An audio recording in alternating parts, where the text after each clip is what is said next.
One morning, I randomly woke up with some pain in my side around, I think I was like 23 years old. I drove myself to the emergency room and they were like, everything's fine, you probably just strained a muscle.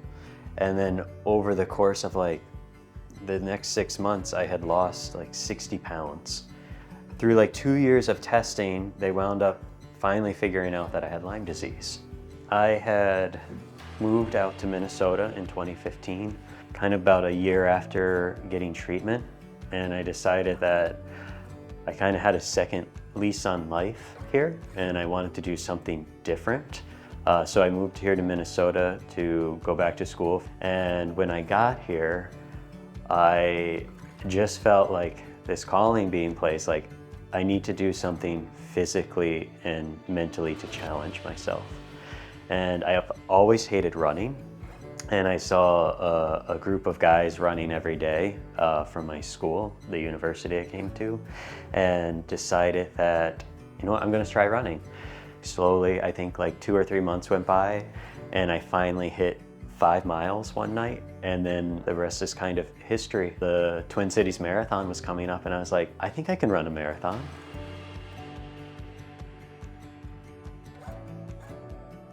It's always been a dream of mine to go and see Mount Everest in person.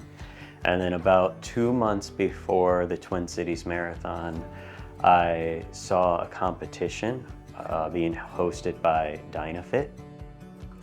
So in the back of my mind, I just started scheming, and I looked up to see, like, is there a marathon on Mount Everest? And there was, and it was gonna be that following May. So I told myself that if I could complete the Twin Cities Marathon in under 5 hours, I would sign up for this competition. So I did, finished the marathon in 4.5, and 2 days later, I signed up for this competition. Fast forward, we get to Kathmandu, and it takes about 3 weeks to hike up to base camp. And I was sitting there at base camp, freaking out a little bit. 3 people had passed away on our hike up to base camp due to altitude sickness. And I remember sitting there and I'm thinking to myself, what am I doing? Woke up several times in the middle of the night gasping for air because you have 50% less air up there. And the following morning, we lined up at the starting line and took off. One of the things that kept me motivated was my dad. Right before I left for the trip, he flew out here and he told me that he would meet me at the finish line. That was my motivation to get through, because it took everything I had to finish that marathon. So I crossed the finish line and I just started crying. For me, whether it be the Twin Cities Marathon or the Mount Everest Marathon, it's never been about the time. It's been about conquering myself and pushing myself beyond what I feel my physical, more mental limit is.